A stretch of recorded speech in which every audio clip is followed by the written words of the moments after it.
This video is going to be demoing how to work with soft chalk pastels as well as hard chalk pastels. These look pretty much identical, but I am going to be talking a little bit about the properties of both. Some of your rooms with your teachers may have both of those materials. Some may just have the soft chalks. We're going to be looking at varying stroke marks as well as subtle blending with both of these materials. Okay, so first off, to start, I have my sketch laid out just barely there with some graphite pencil, a really nice soft drawing with a 2H pencil so that I don't put any dents into the paper. And let me just enlarge your view a little bit right there. Okay, so a little bit about these two materials. My soft chalks, these bigger sticks, are a very soft and chalky chalk. If you take a look, you'll see a ton of dust. There it is. A ton of dust is going to come off even on my hands as I'm using this media.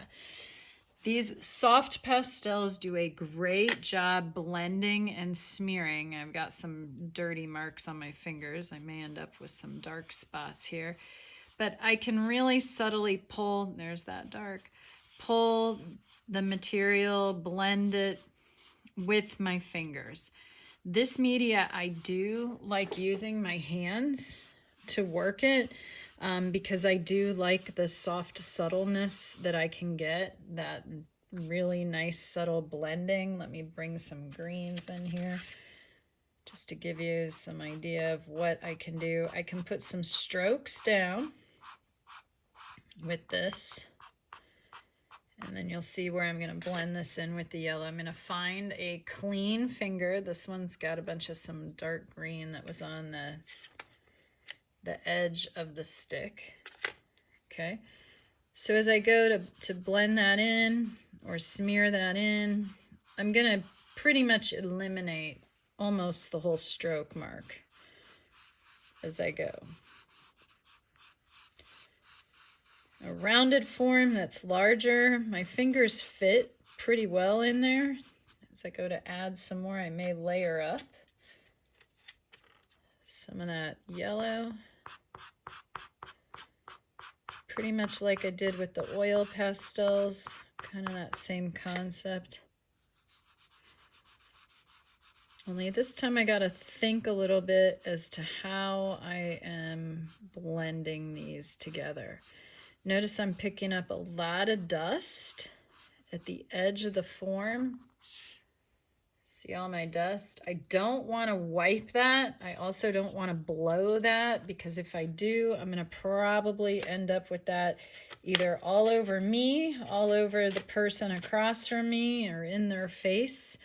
I may also end up with that all over another part or a section of my drawing where I don't want that much of whatever color I am blowing or smearing or dusting away. So my suggestion with stuff like this, you could try to loosely pop it off. I hate doing that under the camera or at the table, but basically I would go over to the trash can and just kind of tap, and most of that loose stuff will fall off. If I brush it, I am going to smear it, and again, I'm not really interested in having that or doing that, okay? I'm going to add just some few little dots of a darker green down here at the bottom, kind of almost like a stippling effect, because I am gonna again smear or blend that in, but I don't want it so severe that it becomes a really solid dark of that bluish green color. I just want a little bit of it to mix in.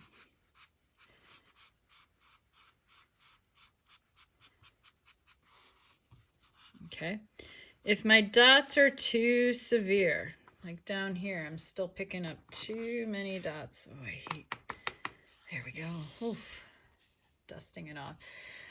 Some of you may have been taught to use a blending stump. I'm going to talk about these, but these are actually not my preferred for you in the classroom.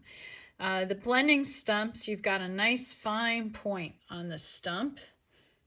This one isn't in too bad a condition, but what ends up happening when I give most students a stump is they end up holding the stump like a pencil, and then they end up pushing down on the page with the tip of the stump. And then pretty soon what ends up happening is this whole nice sharp point ends up getting all smashed down.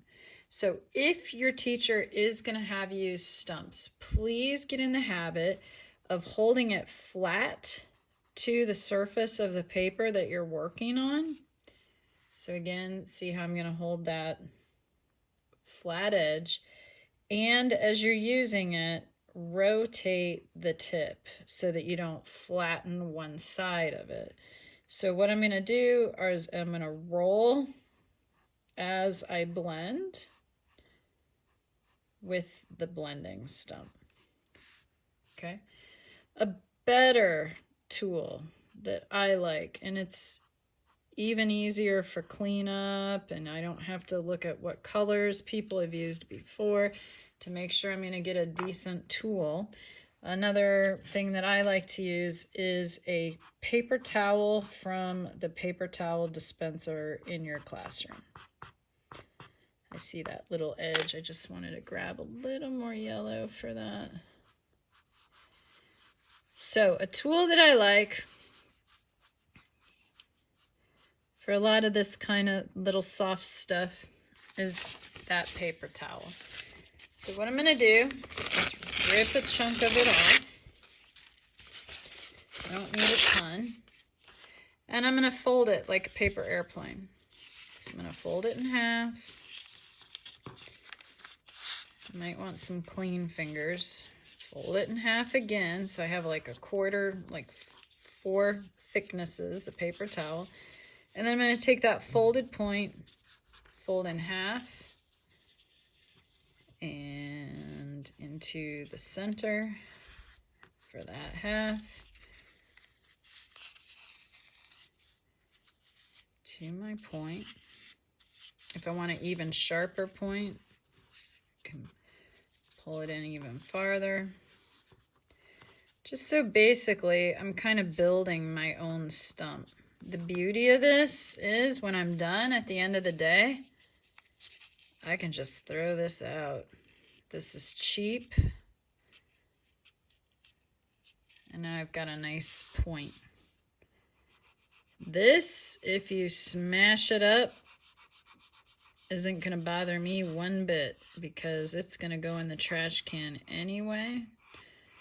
Whereas when I see these get flattened out from improper use with a student going scrubbing with it, that does get on my nerves. Just an improper use of materials. Okay, so right here I've got a decent example of blending with the soft pastel. I'm going to use the hard pastels for my pyramidal form.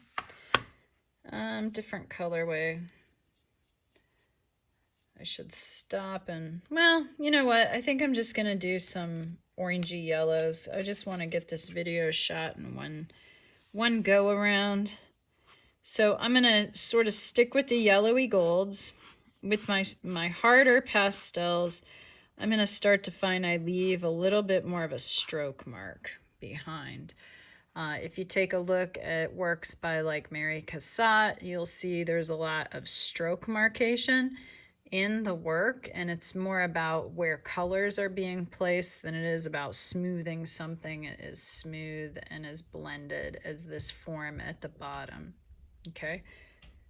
So as I do this, I'm going to integrate, I've got that one yellowy orange and I've got this kind of reddish orange. I don't have a true orange, so we're gonna kind of make one out of these two.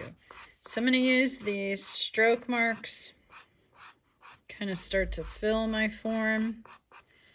I'll do a few strokes of this same reddish orange into where I just put that yellow. As I blend that down, then I'm going to come back and go with a little bit more red. I could do black, anything that's going to be darker, right? Maybe some browns even on that side. Okay. And this is where I can play around with either blending that in softly. Should find a clean finger. How about this one? And it's going to retain, can you see it kind of retaining those stroke marks as we go?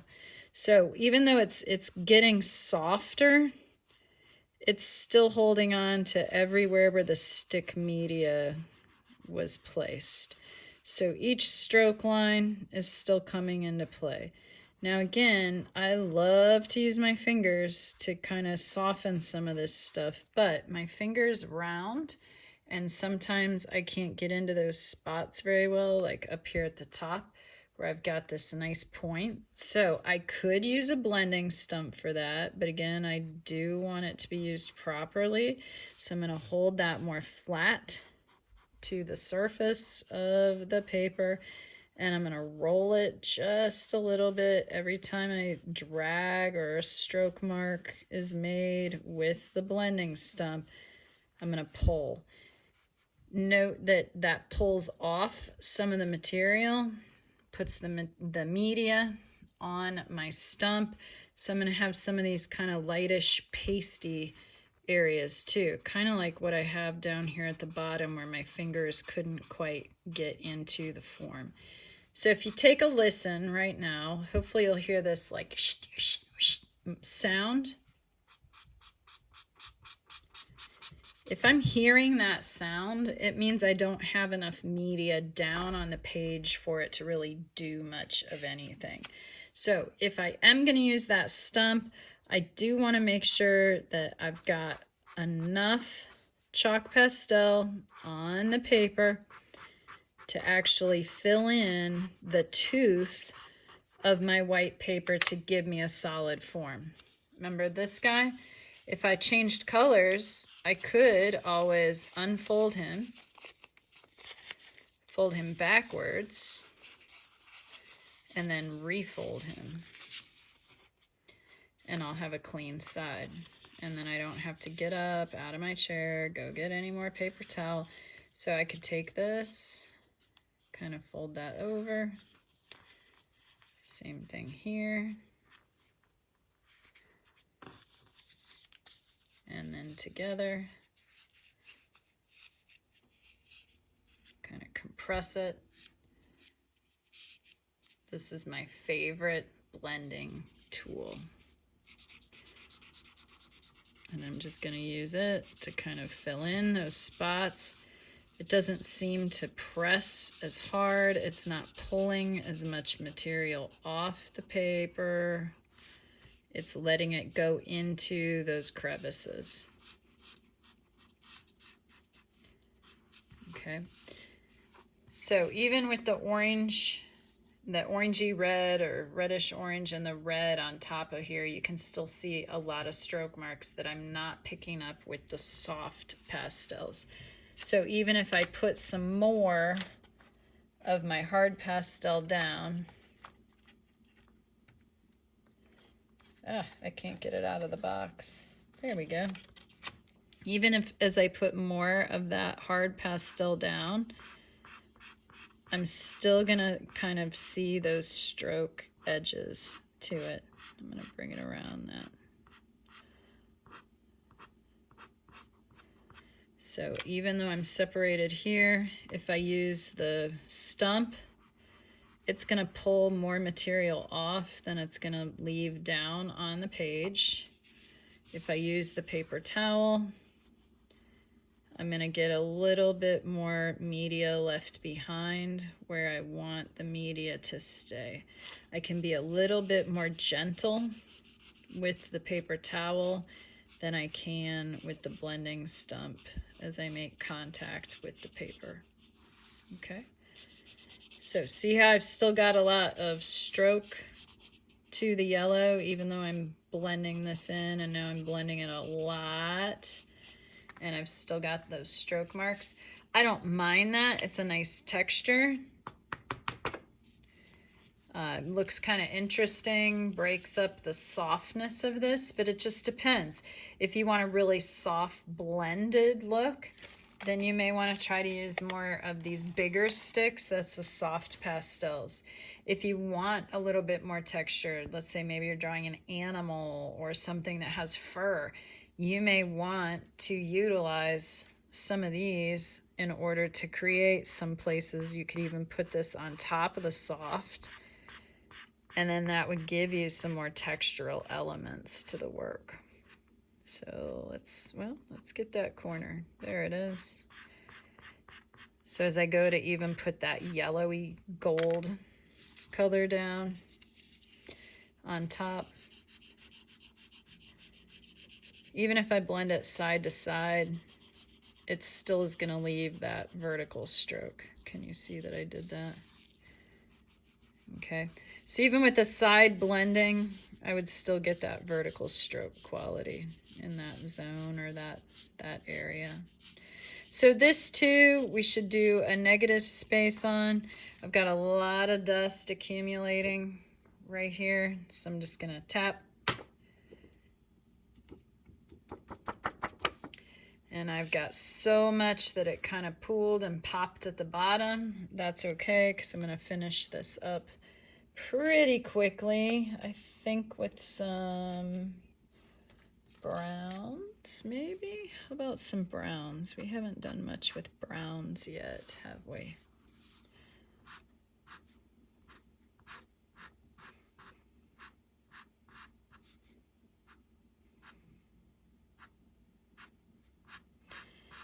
If you start to look at your tool, you'll find you get one corner somewhere that you can kind of get some of those little tiny thin spots.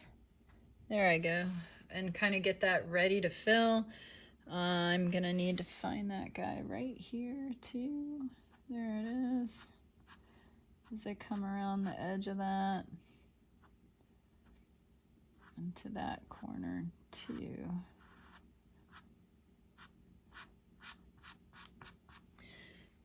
And then I'm gonna use my paper towel to blend. So I'm gonna blend that in. This was the soft pastel, so I'm gonna get some nice soft areas out of that. Flat but smeary looking. As I take it up to the edge.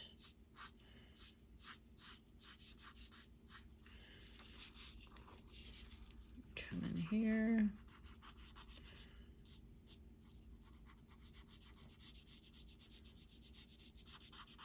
Smooth that over.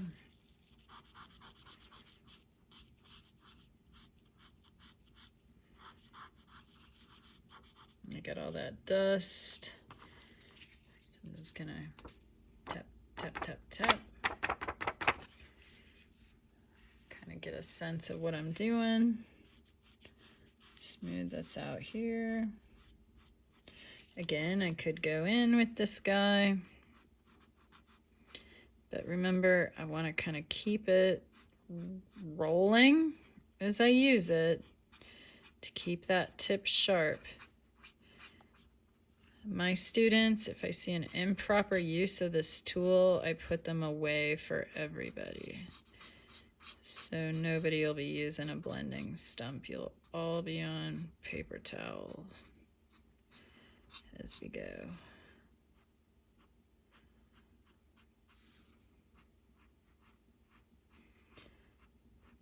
It's great because I can get some nice sharp points and corners to things, but also maybe not so great sometimes. If there's a place where I want to clean up a little bit, I didn't have this option with my oil pastels, but I can use a little bit of a kneaded eraser. So like I've got this spot right here. If I haven't over blended it, I should be able to pick that up with a kneaded eraser.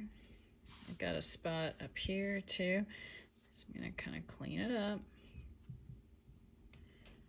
I can do a little bit of pulling some of the excess of it off with the kneaded eraser, and then really I was going to fix this edge right here. I got a little bit strayed with my stump, and I should be getting that back on point right now. So I'm just going to stroke a little bit with that kneaded eraser. Now, you will want to try to cover as much of your area as you can. I don't know if you can tell, but I've got a lot of dust catch off here. If I'm not going to do anything in that area, then I'm going to want to clean it up with the kneaded eraser. See all that? Pull it around. Some of that's probably on my fingers too, so try to always keep your fingers off your work as much as you can. You can always take like another paper and set down here and put under your hand while you're working if you need to hold your paper. Okay, so with that erasing, I need to hold the paper. So I could be doing it like this. Put my thumb up here, hold the paper here, and so on. Okay. I would finish this out. Honestly, I think I'd like to use like a violet color. I think that would look great with these yellowy tones. So maybe I come in with a hard pastel, defined my horizon line. I think I got that straight. This could have, with hard pastels, some texture to it, like a table maybe made out of wood. I could blend this in with a soft pastel as I'm working as well.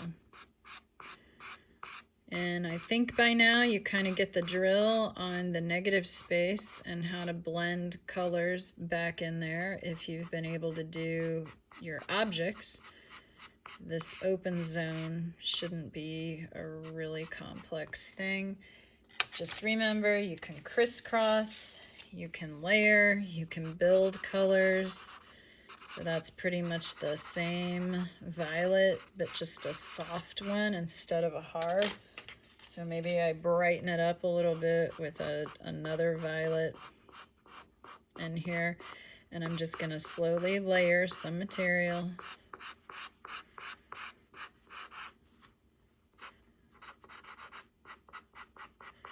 Get some of that brighter magenta violet kind of around some of those zones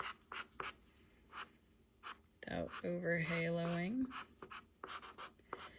And then honestly, with the colors I've been using, I would probably fold up a new piece of paper towel, but I'm not going to take the time to do that. I'm just going to go in with this one because it's all dark anyway.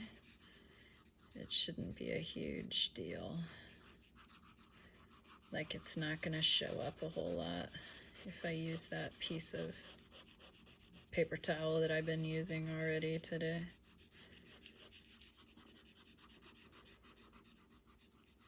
For bigger areas, I can also open it up, kind of flatten it out.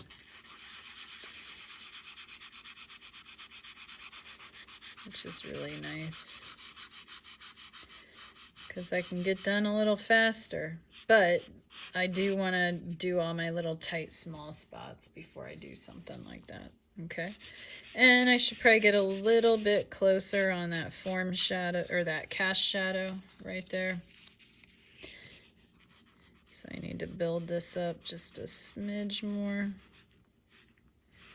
as I come into it, and on top too.